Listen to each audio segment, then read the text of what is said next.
Nama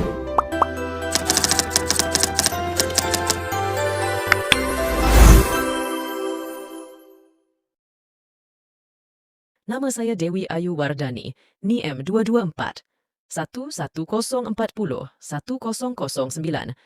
Nama saya Della Rosida Aufa NIM 2241140C1008. Nama saya Qurratul Aini NIM 22411401033. Selamat menyaksikan video pembelajaran sejarah pendidikan Islam Ikhwanul Muslimin dari kelompok 10.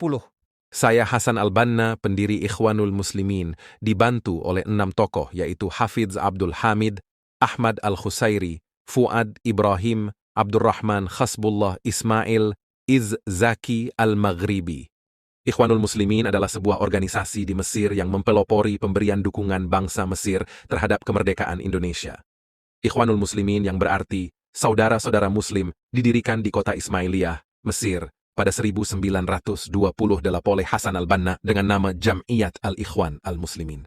Fase perintisan 1928 sampai 1932, fase awal ini konsentrasi Ikhwanul Muslimin lebih tertuju pada gerakan dakwah yang universal, tidak terbatas pada kaum Muslim.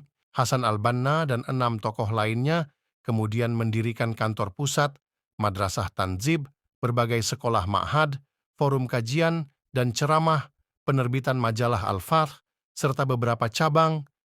Fase pembinaan dan perkembangan 1932 sampai 1939, fase ini Hasan Al-Banna mulai menulis surat kepada raja, perdana menteri, dan penguasa Arab lainnya untuk mendorong mereka mempromosikan tatanan Islam. 2 tahun berselang, ia kembali menyeru kepada raja untuk membubarkan partai-partai politik di Mesir yang dianggap korupsi dan berdampak memecah belah negara. Fase pembinaan dan perjuangan 1939 sampai 1952.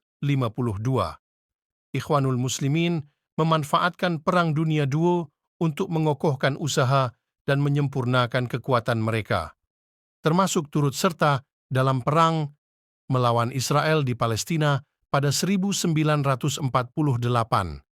Tak berselang lama, organisasi ini menjadi gerakan yang sangat fenomenal di kawasan Timur Tengah dan telah menyebar ke Suriah, Sudan, Yordania, Kuwait, serta beberapa negara lainnya. Masa revolusi 1952 sampai 1954. Ikhwanul Muslimin fokus pada gerakan revolusi untuk mengusut kematian Hasan Al-Banna. Mereka juga kerap bergesekan dengan pemerintah Mesir karena perbedaan pandangan. Pada 1954, Ikhwanul Muslimin mempunyai tujuan edukatif politis. Mereka menjadikan kegiatan politik sebagai sarana untuk membentuk mobilitas dan target politik tertentu. Corak pendidikan Islam Ikhwanul Muslimin menghidupkan kembali konsep keuniversalan dan keintegralan Islam yang tercermin dalam semua aspek aktivitas kehidupan. Menciptakan generasi Muslim yang memiliki keseimbangan antara akidah, pemikiran, spiritual, ritual, dan kiprah, meyakinkan akan pentingnya makna ukhuwah Islamiyah, yang bukan hanya sekedar teori melainkan harus diamalkan, juga harus menghindari masalah yang mengarah pada perpecahan, dengan senantiasa konsisten pada etika perbedaan pendapat. Seruan dakwah harus menyentuh semua lapisan masyarakat, mulai dari tingkat yang paling terpelajar sampai tingkat yang rendah. Mencoba mengingatkan akan bahaya gerakan Zionisme Yahudi yang didukung oleh Barat, serta mengingatkan bahwa masalah Palestina merupakan agenda umat Islam yang harus diselesaikan. Pada sisi lain, pemikiran Al-Banna tertuang dalam 8 fikrah ikhwan. Ke-8 fikrah ikhwan tersebut adalah A. Dakwah Salafiyah, B. Tariqah Sunniyah, C. Haqiqah Sufiyah, D. Hayah Siyasiyah, E. Jamaah Riyadliyah, F.I. Rabithah Ilmiyah Saqiyafiyah, dan G. Sirkah Iqtishodiyah. Tarbiyah Islamiyah, penekanan pada pembinaan karakter dan moral berdasarkan nilai-nilai Islam, pengembangan keimanan dan ketakwaan kepada Allah Subhanahu wa Ta'ala, integrasi ilmu pengetahuan dan agama.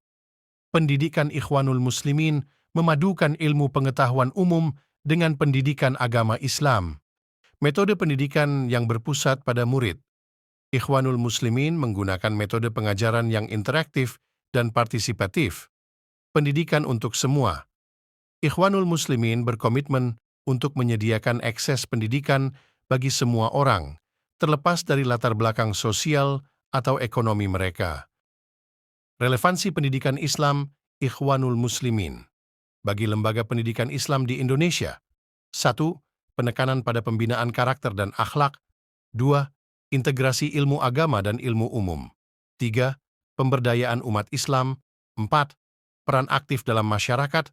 5. Dinamisme dan fleksibilitas. 6. Kepemimpinan. Kontribusi. 1. Pendirian lembaga pendidikan. IM mendirikan berbagai lembaga pendidikan di Indonesia, seperti sekolah, madrasah, dan perguruan tinggi.